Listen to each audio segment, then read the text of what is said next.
This is Gospelbound, a podcast from the Gospel Coalition for those searching for resolute hope in an anxious age. Wherever you're listening from, welcome. I'm your host, Colin Hanson, and I'm glad you're here for today's conversation.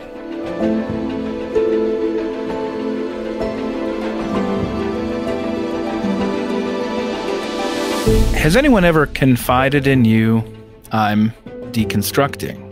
Maybe you don't know the phrase, but you surely know the phenomenon. Yet another social media post announces departure from the Christian faith. The cause could be just about anything. It could be sex or race or politics or social justice, science, hell, or all of the above. For many today, Christianity is becoming implausible, even impossible to believe. It might be tempting to leave the church in order to find answers, but the new book, Before You Lose Your Faith, Deconstructing Doubt in the Church, published by the Gospel Coalition, argues that church should be the best place to deal with doubts, because deconstructing need not end in unbelief. In fact, deconstructing can be the road toward reconstructing, building up a more mature, robust faith that grapples honestly with the deepest questions of life. For more on this, I'm joined by three of the contributors to this book: Karen Swallow-Prior, J.Y. Kim, and Derek Rishmawy. Thanks all for joining me on Gospelbound. Thanks for having us on. Well, Derek, let's just start with you. Not every listener is going to understand deconstruction. They don't know where that comes from. They may not have never heard that term before. Just tell us, what is deconstruction? So I get the easy one to start. Yeah, right off the bat. Yeah. So I'll clarify right off the bat that it's not necessarily, if you know the term from literary theory and philosophy with Jacques Derrida and the late 20th century developments, it's not that. It's not that term, although you might trace a lineage of like how those things are connected. But most people are just kind of using that term in a loose sense. In relation to the idea of construction or reconstruction, and when they use it in relation to faith, it's helpful to think about Christianity as it's often handed to us as a package, as a set of beliefs and a culture and practices that are all bundled together. And what deconstruction seems to be used as is a process for thinking through, kind of taking it apart bit by bit and examining it. And so for some folks, there's no one phenomenon of deconstructing, right? So somebody tells you that phrase, you don't automatically know what they mean.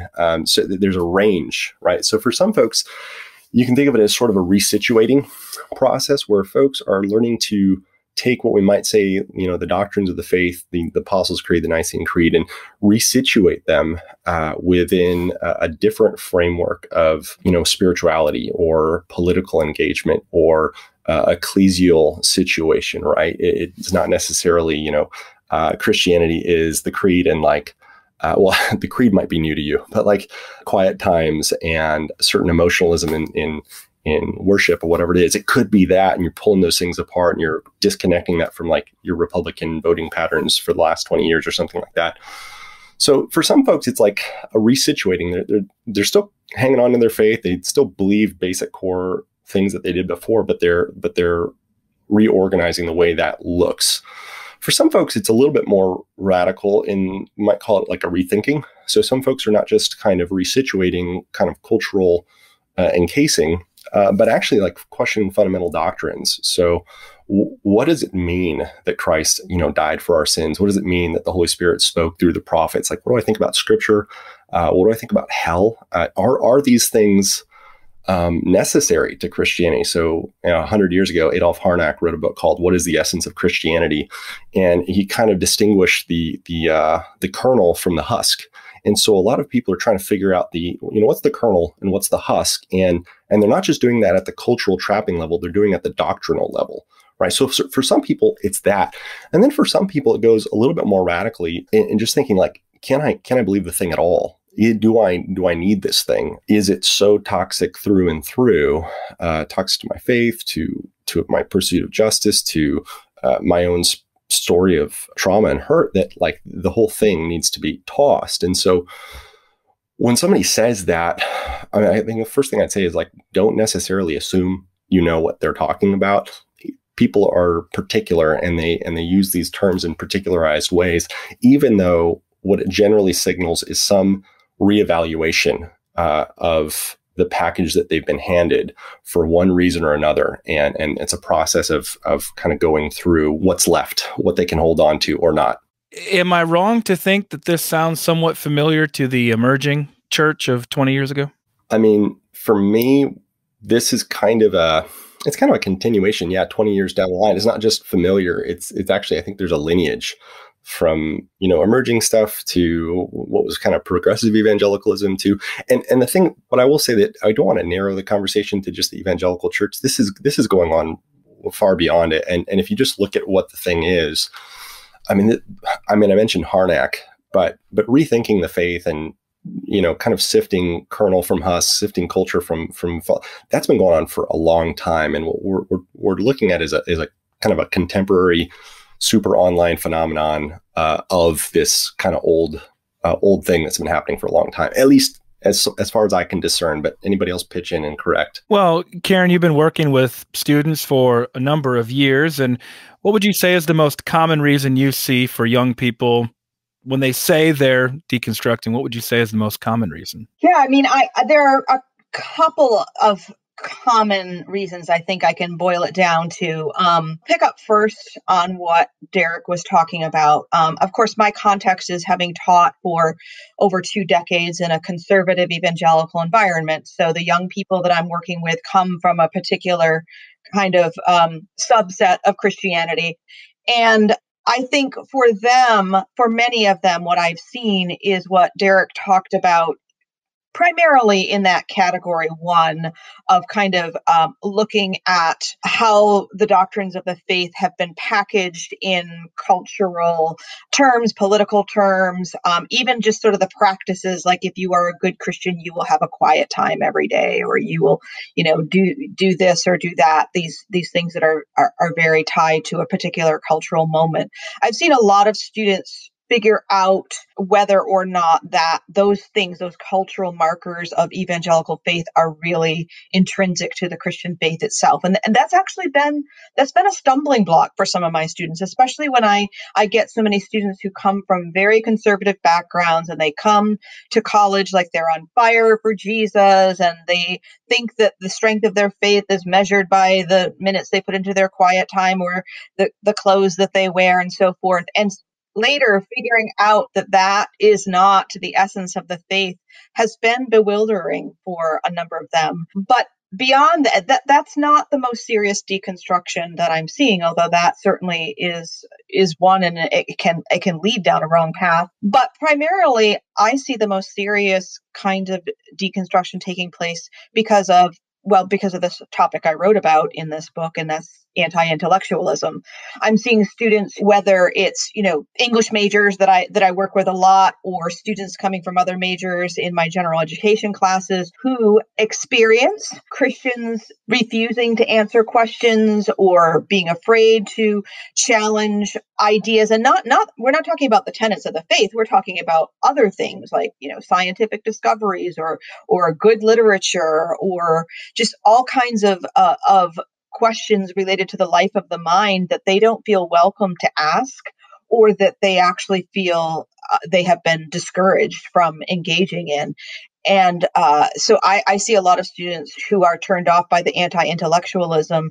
And then when they approach matters of faith, it becomes even worse. And if they find one thing that contradicts what they've been taught, then it can lead to a dismantling of the entire faith. You do a great job of explaining there, Karen, that it would be a mistake for somebody to assume that our book, or this book, is about picking on or trying to embarrass or trying to, point out the flaws of all these young people.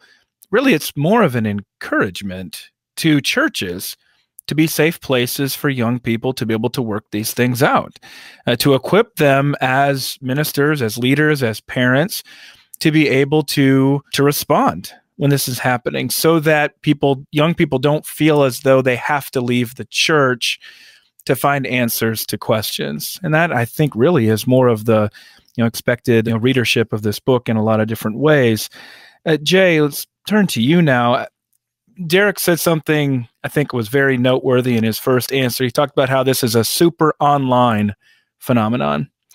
And certainly that would square with my experience as well. And it's hard to imagine the spread of deconstruction this way without the internet. But I'm wondering, thinking positively here, what are some practices that you might commend for a healthy discernment for people who are looking for answers, looking to find, to process their questions, given just such a plethora of podcasts, TikTok videos, all kinds?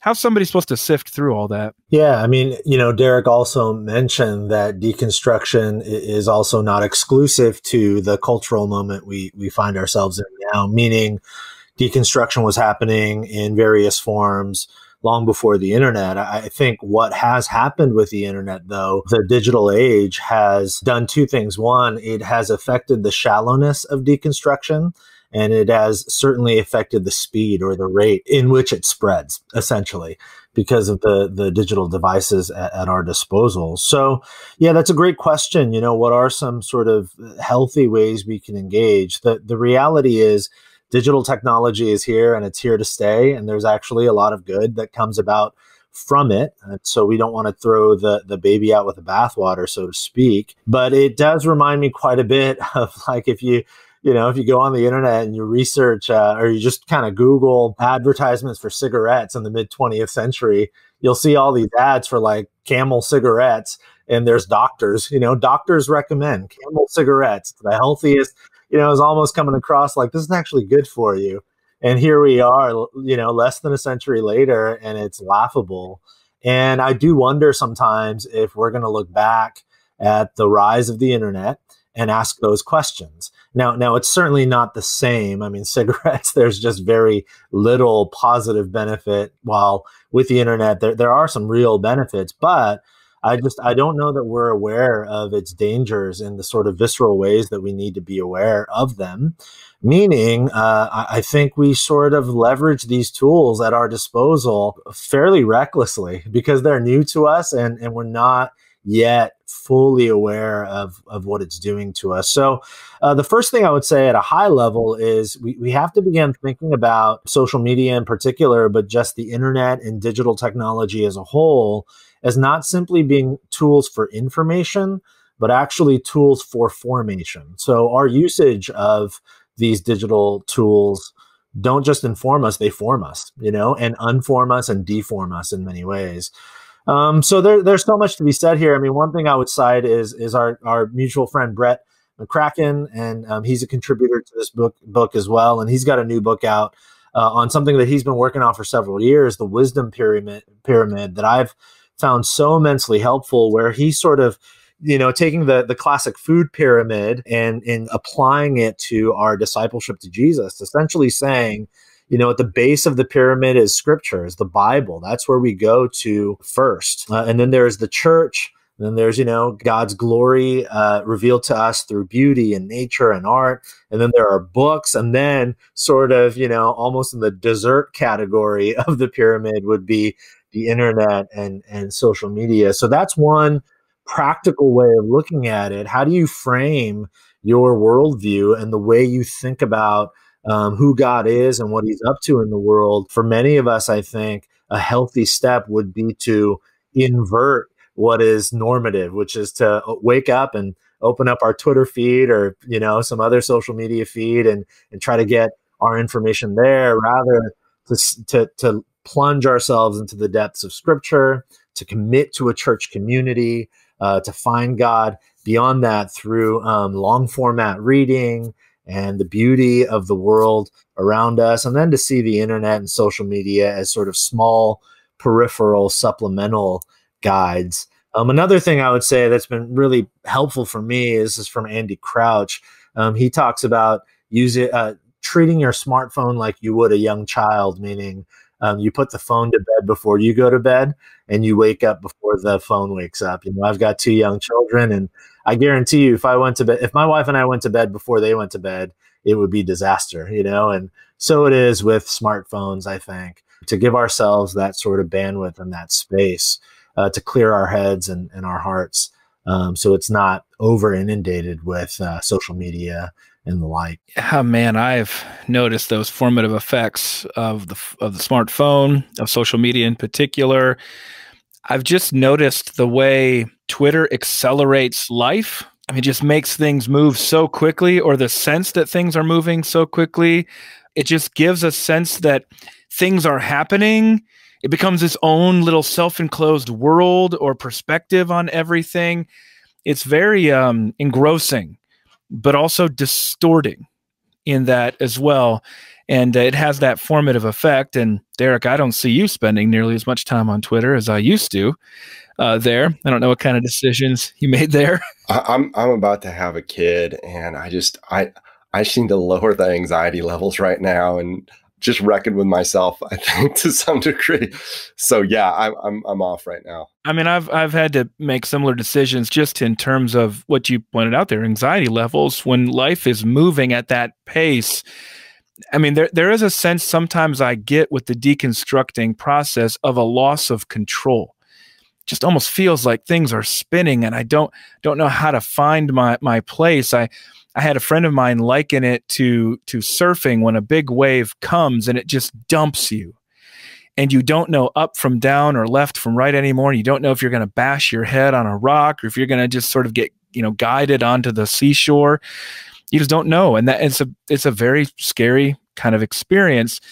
And I wonder, Derek, if one way that people grab on to find something stable is to buy into some of the common deconstruction templates that we see out there, because it doesn't really appear that every story is different. It appears that there's even kind of also depends on your medium, because there seems to be an Instagram type of deconstruction that we see in that template. So, I mean, how do you see that kind of performative deconstruction affecting this phenomenon? I think you're right to say that there's not just one template. There are some recognizable templates out there for people telling their stories of coming to a deconstructing point or how they did it.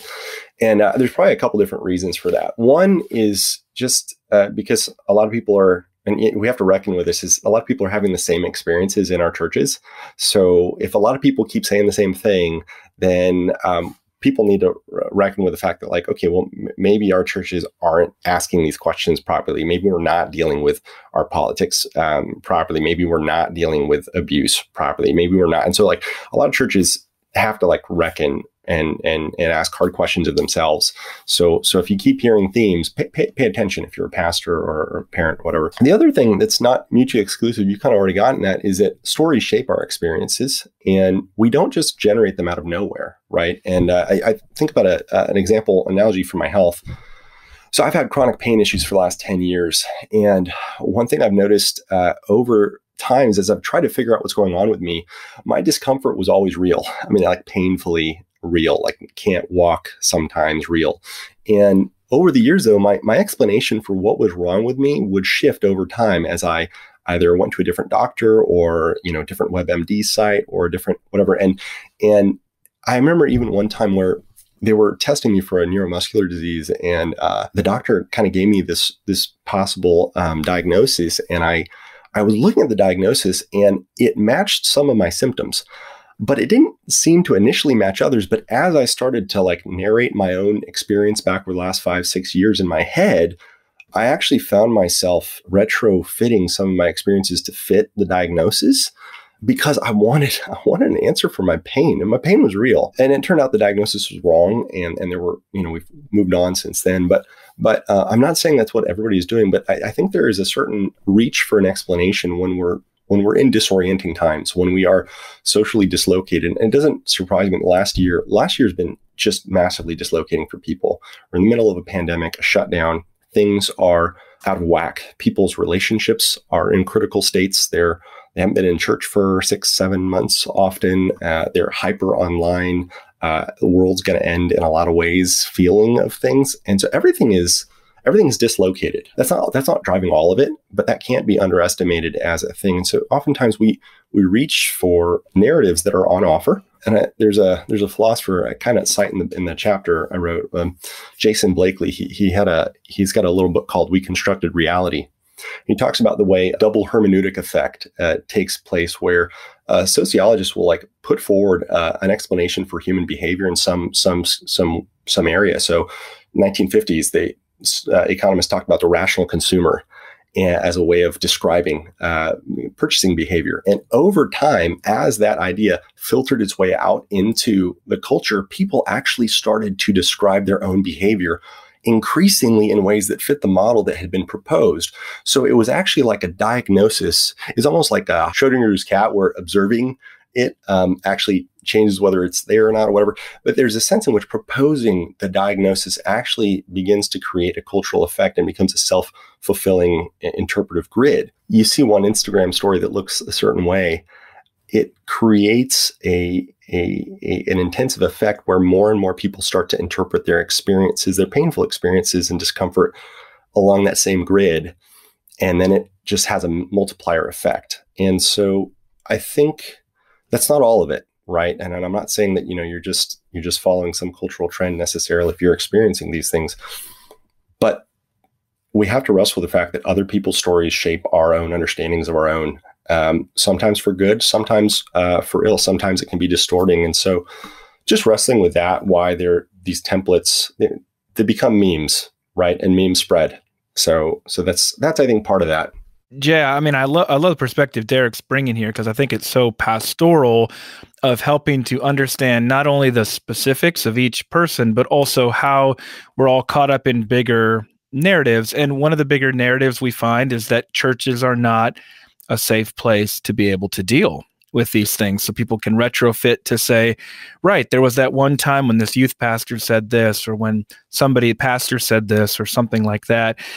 Jay, if somebody asked, would you say your church is a safe place to doubt? I mean, I'm biased, so I would say yes. But I have reason for that. Yeah, I mean, what Derek said, I think, is spot on, that memology is a real thing. It's a field of study right now in fascinating ways, because it shapes cultural narratives, which then have the power to shape our own personal narratives. And then the waters get very murky in terms of trying to figure out what is the anchor, what is like the truest story upon which we can sort of build a life and a worldview and all those sorts of things. So when it comes to our church, and we're not unique in this, I think, many churches take this approach, particularly in the digital age. The reason I say I do think we're a safe place to doubt is because we've been trying really hard, especially in recent years, to promote slow and steady. We've been inviting people to slow down from the pace at which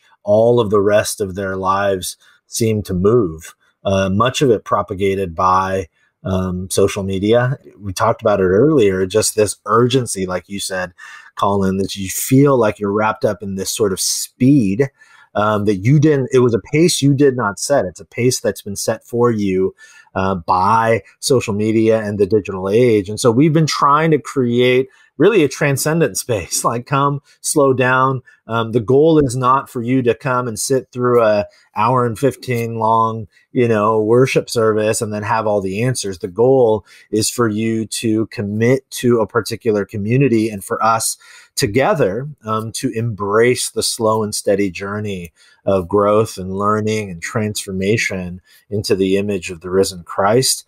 And so we try to push away as much as possible sort of quick hit, microwavable answers, even though often that's what people, in terms of their felt needs, that's what people are coming for. We don't say the answers don't exist. We simply say it's like a really good gumbo, and it's going to take hours and hours on the fire for us to be able to pull out all the flavors in such a way that it's enriching and transformative in a meaningful way, rather than popping it in the microwave for 30 seconds and there you go. At least it's hot, that sort of thing. And so that's been a big part of it too. And I think the challenge for us, as has been the case for probably most churches that we face in that invitation, is just the incredible rise of individualism. In the West, I mean, this has been going on for a long time. It predates the internet age by a lot, but still, the internet age has sped it up. that individualism now is just, it is the default worldview of most people, that everything about their life experiences has to be catered to them. And that's just, my best understanding of scripture. That's not the way of Jesus. And so there's a lot of undoing that needs to happen there, but also real beauty on the other side of it in ways that sort of energize the human being. And we've seen that with people when they sort of let go of their hyper individualism. It's hard, but then they experience the beauty of Christian community and it energizes them in brand new ways. So on that slowness, I think there's something really important here also for not just the, talking to folks who want answers, but also for those who are anxious to give answers. I think a lot of damage is done when folks, pastors, small group leaders, Christian friends who are just concerned for friends who may be asking difficult questions, and there is an anxiety that's provoked in you that you have to provide one right then and there that leads people to just give really bad ones or half-baked ones, or actually, and this is something that, an embrace of the gospel, an embrace of God's wisdom, and the fact that God is always at work is helpful for you as someone who's trying to minister to others, is taking to God your own anxieties about having the right answer in that moment or in that conversation. Like when I'm talking to college students at UCI, I have several, it's like, okay, we got an hour. That's cool. We don't have to get to everything, and you're still cool to come and join. You're not really signing on the dotted line. We don't have a dotted line for you to sign. But giving space for that and recognizing, though, and this is also another very important thing with that anxiety, is the way other people's doubts and anxieties and stories are actually probably provoking and raising some of your own. I'm going to go Charles Taylor again, because everybody at TGC goes Charles Taylor. But the thing that he points out about the fact that everybody's faith is cross-pressured, like everybody's doubts, everybody's beliefs, everybody's, remix of their faith, or staunch confessionalism, or whatever it is, it's all bumping up against each other. And somebody may be putting that energy out there really strong, like they're really deeply rooted in their confession. They're really deeply rooted in their anti-belief. They're really deeply rooted. And some of that, a decent amount of that's actually posturing to kind of prop yourself up in your, like you're almost like hyping yourself up. Oh, I'm definitely not close to that, or I'm definitely not about to just walk back into my old Bible study. So recognizing that your own anxiety might be playing a role and dealing with that and taking that to Jesus so that you don't actually do pastoral damage to others, because you're actually trying to force somebody to land at an answer way too quick because you're really just trying to quell your own doubts. This is something you have to deal with. Otherwise, if you don't actually have that embraced and nailed down for yourself, you'll force other people to arrive too quickly, and you're not helping them, you're helping yourself. I can see that, especially, Derek, for people who are working with young adults, especially college pastors, because most college pastors, if they're in their 20s, don't have everything figured out. They don't have all their theology settled. And so they are themselves in flux as they're trying to guide younger people through this process. And you can see how a lot of damage results there. Karen, coming back to you, have you seen someone come through the deconstruction process with a stronger faith on the other side? And I'm hoping you have. And if so, what made the difference in that case? Yeah, and of course, this goes back to what do people mean by deconstruction, and there's so many elements to it, and I really appreciate the way Derek laid out the different layers, because I think they all apply, and I have seen a lot. Again, I've been teaching for a couple of decades, and I will say that I have seen far too many students deconstruct and not come back. And just generally speaking, for whatever this is worth, and it's anecdotal, but I've taught thousands of students in a conservative evangelical environment, the ones that fall the hardest are the ones that were the most adamant, conservative, secure, confident in those years when they came to college, and they really fall hard. But what I have seen, actually, there's a student that I'm actually pretty close to, a former student I'm pretty close to, and had her a number of times as a student, and have watched her continue on with her life and marriage and children and all of those things. And she went through a particular kind of deconstruction, more of the stripping away of the cultural trappings, but that caused her to reconsider, the doctrines and her faith. And she seems to be in a very strong place. And I'm actually, I threw the question out there on my social media as well, which may have been a foolish thing to do, but but these stories are amazing. And I find, and I don't know if Derek, I think it was Derek mentioned before. Yeah, he just talked about how when we're hearing these stories, if we're honest and we are vibrant, our faith is not dead, we're asking questions of ourselves too, right? We're asking, so when someone comes to me and says, do you think I'm still a Christian because I no longer vote this way? Or do you think I'm still a Christian because I believe, this teaching about women?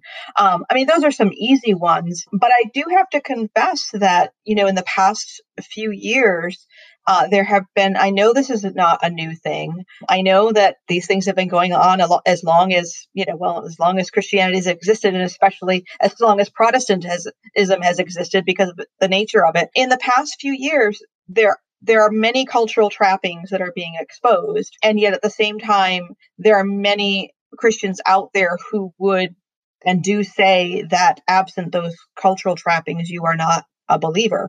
And so as I see more and more people who are stripping away those cultural trappings, deconstructing those, and yet do affirm the Orthodox creeds and do show fruit in their lives, then I'm asking myself as well, what are the cultural trappings that I've assumed all these years? And so to sum up my entire answer, I actually, having heard so many stories and so many variations of them, I'm ultimately right now hopeful and optimistic because of this deconstruction that's going on in a variety of ways. And because things do move so quickly, even some of the most dire and sad stories that we're hearing that seem the most hopeless, things do move fast. And I actually am confident that maybe, the pendulum will swing the other way and something new and good will come out of it. And dare I say, maybe even some kind of a new 500-year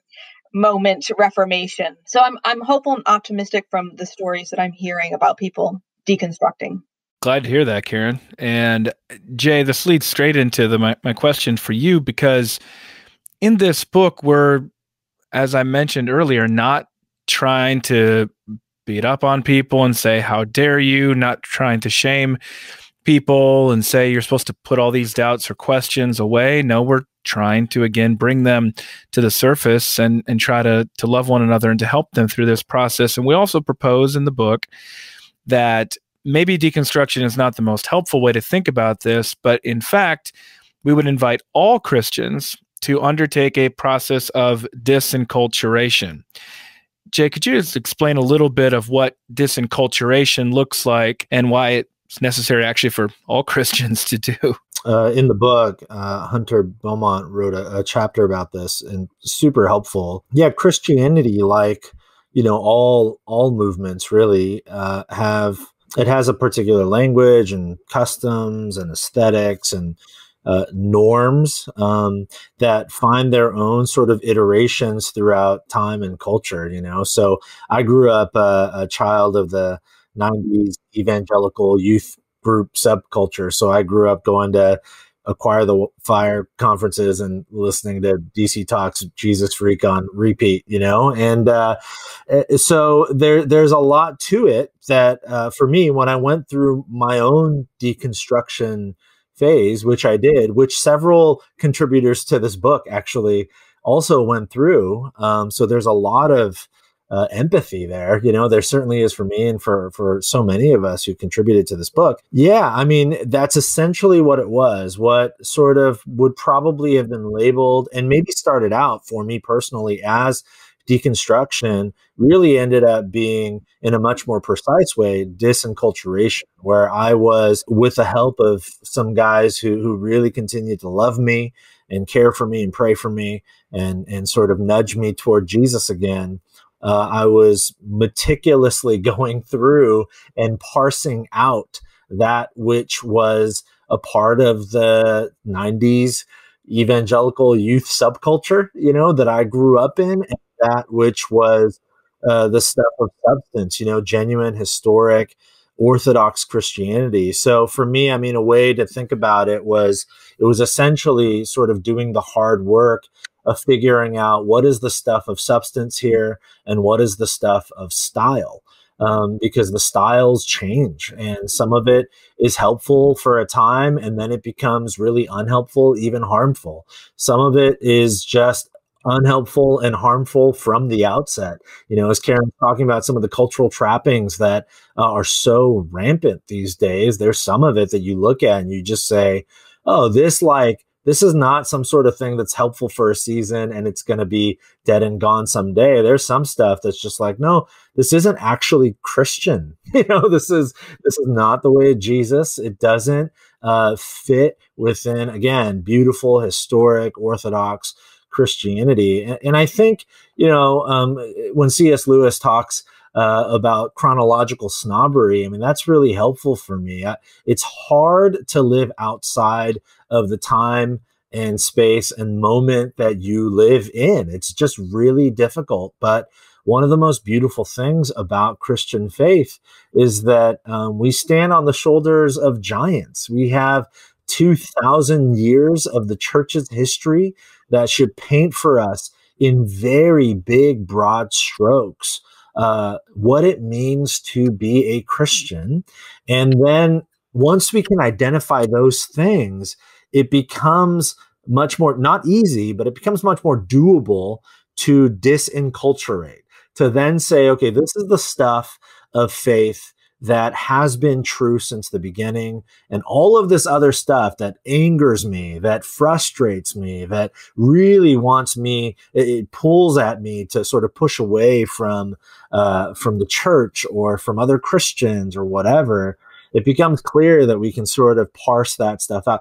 And that is hard work. I think one of the metaphors I use in my chapter in the book is the difference between hammers and chisels, and I think with deconstruction so often, there's so much emotion laced alongside it, which makes a lot of sense because like Derek said earlier, it's all shaped by our stories. So when you see a particular caricature, for example, of Christianity, and that caricature hits a particular note, like a minor note in the song of your life, the thing I want to do is grab a hammer and just smash the thing to bits.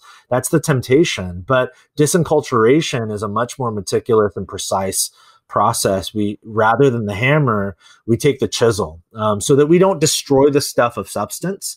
We leave the remnants of true Christian, beautiful Orthodox faith in place while doing the important work of meticulously, slowly, within community, chiseling away at all the excess that doesn't need to be there and probably shouldn't be there. And that differentiation, I think, is really important. And to Karen's point about her hope about the future, I'm hopeful too, because I'm excited to see more and more people now leaning in that direction and pointing people in that direction. Hey, let's parse this out a little bit more thoughtfully, rather than deconstruct, disenculturate genuine Christian faith from all the other stuff that we've attached to it. Some of the most encouraging stories that I've heard of deconstruction actually are coming from my former students who have left America to go and serve in other parts of the world. And that's where it becomes so much easier to see the cultural things. And, we shouldn't all have to do that physically or literally, although many of us should, but that's perhaps one of the gifts of the digital age as well, is that we are able to, this global village allows us to see more expressions of Christianity that are not confined to our country or our region. And so, or we could just read books too. That's my preference. But yes, just being able to see beyond our own cultural moment and time and place. Yeah. I'll just say that it's helpful to do that in terms of just having a global mindset of just even recognizing, like, not to be crass, but oftentimes we talk about abstractions about the church, and we're really talking about our youth group, and we're really talking about the last 2 or 3 churches that we've been in. And there's enough of those. You string them together, there's a lot of failures But yeah, you expand out the view, and you just see a lot more of the glory alongside the ugly. And church history is a lot of ugly and a lot of glory that reminds you, like, it's actually, the whole thing is only justified by Christ anyways. And so you do have to reckon with that. But you get more of you get a fuller picture than just kind of being myopic about our North American experience. Well, Derek, you have one of the concluding chapters in the book, and I guess it's sort of our anticipated Jesus juke chapter. Is that what you would say? I mean, what are you trying to accomplish in that chapter? Yeah, I mean, the gist of it is this: if you're rethinking Christianity, if you're deconstructing, reconstructing, whatever it is, and really the thing is, look at Jesus. Right. He's the center. He's the point. Wrestle with him.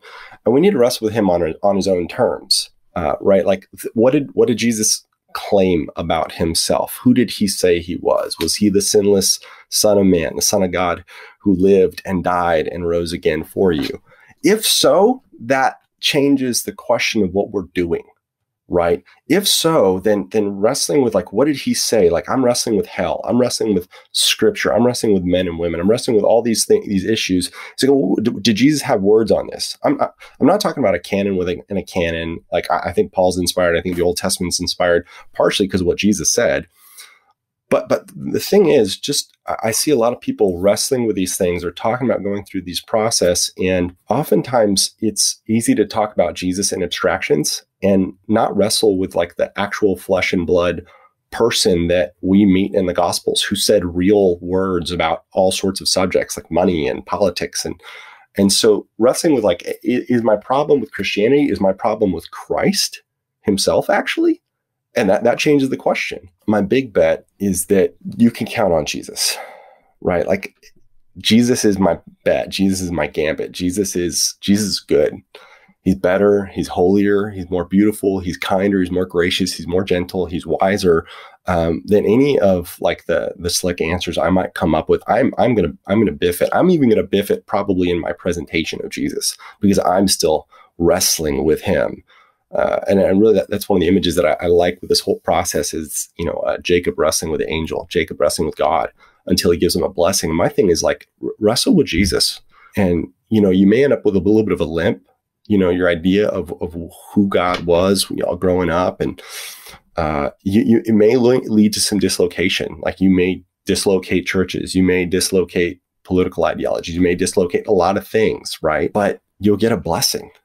Because Jesus is the blessing. Jesus is the gospel. Jesus is good. So look at him. Like, if the church sucks, that's like your church. That doesn't surprise me. Like, Jesus does not, though. And so, like, that's, I don't really care about you continuing to call yourself an evangelical, continuing to go to, whatever church up the street that you were raised at. I mean, it'd be great if you could, but, like, if it's a good one, I don't care about a lot of those things. My thing is, like, are you hanging on to Jesus? If you hang on to Jesus, well, if you let Jesus hang on to you, everything else will sort itself out. Long run, he will sort it out. And that's the thing I love about Jesus is Jesus is extremely patient, right? And that's, I think, something for pastors and for people walking with people to look at is you need to look at Jesus, right? Has the Jesus you've been presenting actually part of the offense because you've muted the offense or you've added to look at Jesus. Let him be your guide through this whole reconstruction process. Let him examine your heart. Let him ask difficult questions of yourself, of your own motives. Like, why am I going through this? What's going on? And I don't know, I'm repeating myself, but it's hard once you get a preacher on a roll about Jesus. He really, he's the good news. He's the whole point. And if not, like, who cares? Like, really, I could not care less about any of the other questions if Jesus isn't actually the risen Son of God. Like, let's just pack it up and go home. Sounds straight out of 1 Corinthians 15. Probably it would be wise for us to end on that note, but Karen, I would like to give you the last chance. Let's talk to parents whose children are walking through this process. Let's talk to pastors, young and old, church leaders in general, who I expect this book will be picked up, especially by people who are they aren't deconstructing themselves necessarily, but they're trying to help somebody else who is, either just to read it to understand for themselves or to share it with that person at whatever stage they might be in. Let's speak to those leaders here on Gospelbound. What one thing do you wish every church leader and parent knew about deconstruction? I wish that they knew how important it is to not only be open to, but actually encourage questions, to be explicit in saying and modeling the ability to ask the questions, to wrestle, to come to someone with questions. And then, as Derek already said, to be fine with not knowing the answer or not being able to provide it right away. Just encourage explicitly the asking of questions and the wrestling of questions, and don't ever assume that those questions are not lurking in the back of a parishioner's or young person's or student's mind, because they are. Yeah, I think one way teachers can model this especially well is to anticipate those concerns, ask them themselves in their preaching, in their classroom teaching, and answer them respectfully. Assume that people, even as they might be nodding along, might be right there on the spot, Googling something on their smartphone or scrolling through their Twitter feed and finding something else out there. It's pretty safe to assume, I'd say, in light of what Derek was talking about earlier, that we're in a cross-pressured environment and that all of us come to belief now through doubt. And so this is not so much a process that we find to be an aberration, but rather one that we expect to be increasingly normative, which is why in the book we're trying to recommend the process of disenculturation as necessary. My guests on Gospelbound this week have been Karen Swallow-Prior, J.Y. Kim, and Derek Rishmawy, contributors to the Gospel Coalition's new book, Before You Lose Your Faith, Deconstructing Doubt in the Church. You can pick it up at the Gospel Coalition's online store, store.thegospelcoalition.org. Thank you all for joining me today. Yeah, thank you. Thank you. Thanks. Thank you for listening to today's episode of Gospelbound. For more information, including past episodes, transcripts, and to sign up for my newsletter, go to tgc.org/gospelbound. If you like what you've heard, you may also like my new book written with Sarah Zylstra called Gospelbound, Living with Resolute Hope in an Anxious Age. You can find it wherever books are sold.